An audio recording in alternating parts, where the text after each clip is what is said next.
عليكم ورحمة الله وبركاته.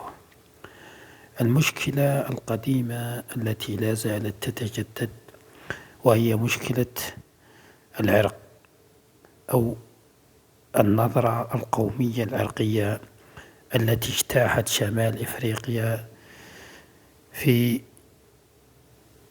هذا الزمان، حيث أصبح كل من يتكلم أو كل من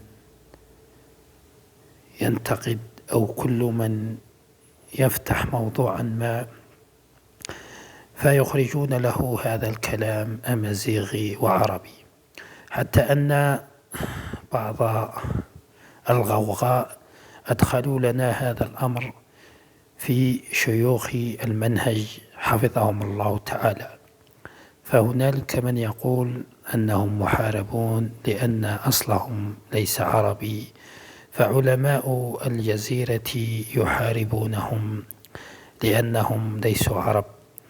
وهناك من يقول أنهم زواوة أو زواف ومدعومون من قبل كذا، لذلك أغلب العلماء المنهج هم زواوة.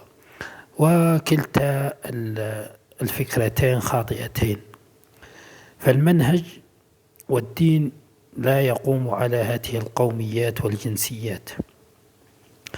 يوم تحارب الأنصار فيما بينهم وحرض بينهم اليهودي، فقالوا احملوا السلاح ولنلتقي في يوم كذا، وكان فريق من الأوس والخزرج جماعة، فذلك يقول نحن هزمناكم يوم كذا، والآخر يقول هزمناكم يوم كذا بعد الإسلام.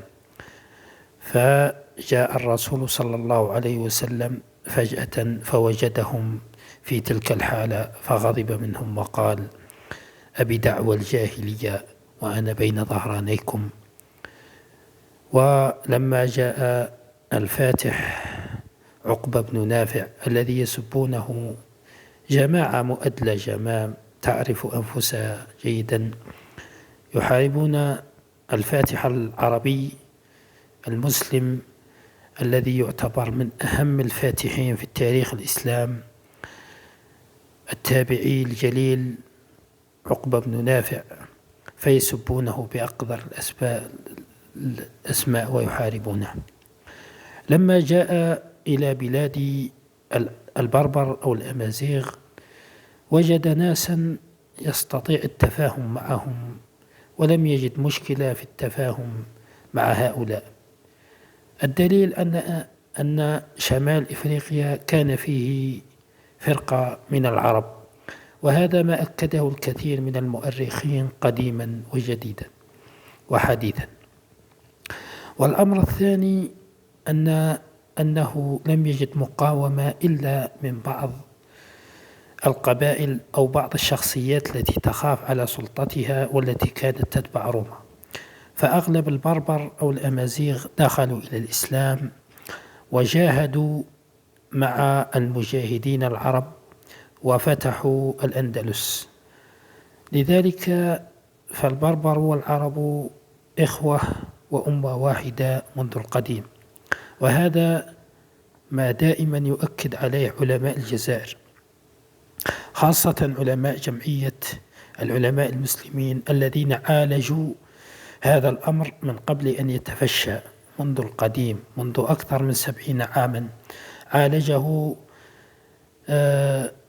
المؤرخ مبارك الميلي، وعالجه الشيخ عبد الحميد بن باديز، فأكد أن الجزائر مزيج من العرب والأمازيغ البربر، وتصاهروا واندمجوا في بعضهم وأصبحوا أمة واحدة. فهذه النعرة الجاهلية التي أصبحت وانتشرت في الجزائر مؤخرا كثيرا ما هي إلا محاولة لتفتيت وتقسيم الجزائر وتقسيم المجتمع المسلم على أساس عرقي، والإسلام لا ينبني على أسس عرقية. فلقد كان تلاميذ أحمد والشافعي من الفرس والعجم، كما كان المحدثون ورواة الحديث أغلبهم من فارس.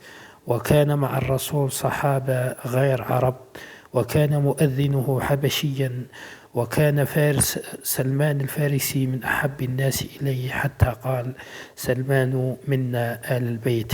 وكان عبد الله بن سلام يهوديا، وكان من أحب الناس إلى رسول الله صلى الله عليه وسلم. فالإسلام لا يفرق على أساس العرق، إنما يفرق على